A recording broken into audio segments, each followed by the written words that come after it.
Hey, Jim. Hey, Jim. Yeah, I just got a question. Isn't it a matter of time till we rename Washington? Oh, come on, Jim.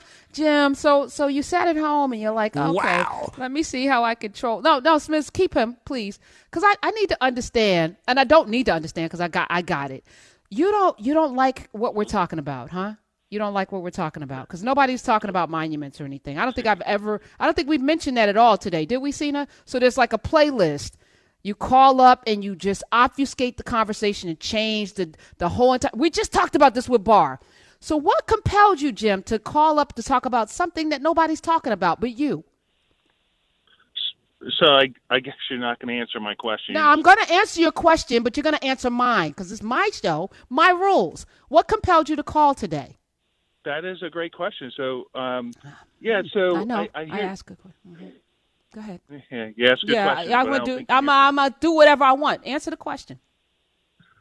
Yeah. So I just see things happening all the time, monuments coming down, things changing. I'm like, but we're not talking about that. So you're listening to the show. We start off. We talk about Bill Barr. We talk about Cena's dog. We're having a conversation. We're talking about voting and things, reparations. You call up and talk about something we're not talking about.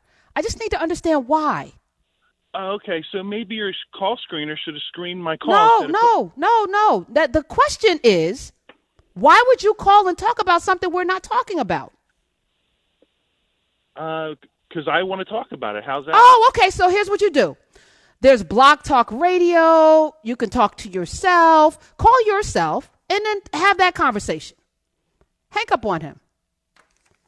Yeah. I'm not even going to answer your question now.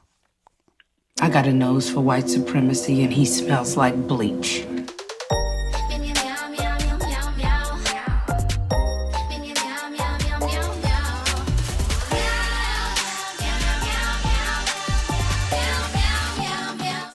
Meow or roof roof.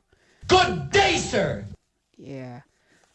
You see what we're up against, Cena? The agitation, right? Oh, I'm gonna disrupt. I'm going to disrupt this show right now. We're going to talk about monuments and when do we stop? Nobody is calling to take off Washington off of anything. You're real ignorant, and you are racist. Yeah. I view talk radio when you call in, because I've been calling into talk radio since I was 10 years old. When my mom would drive me home from sports and stuff like that, would be on, driving in the car, and I'd always want to jump in on the conversation. I'd call in. I'd be like the little kid calling in. I view calling into talk radio as just like a cocktail party. Do you walk into a small circle of people talking about something and say something completely different than what everyone's talking about? No. You go in there and you give your view on whatever's happening. Maybe you're like, hey, I know you were just talking about this, but you made me think of this thing. That's just how people have a conversation, not like whatever that jackass is doing. So, which speaks to he's not here for that. He's not here for the conversation. He's here to spew his rhetoric and his nonsense, right?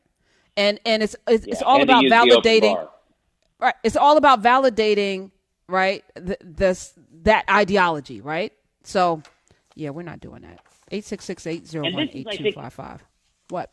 Again, it goes back to like how isolated we are, because I'm sure that gentleman has had the conversation or the argument with the imaginary version of you in his mind and what he would say and how it would go and how it would go back and forth. And he was like, all right, this is it. Gonna do it.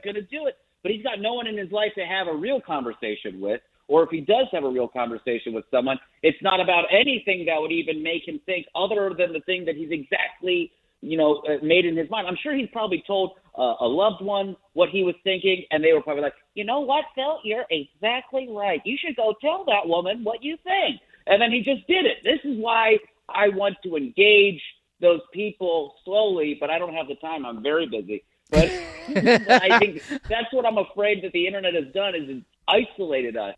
And there's just more of this type of rhetoric and this type of weird logic that keeps coming up into our minds from just the stuff that we consume in our devices.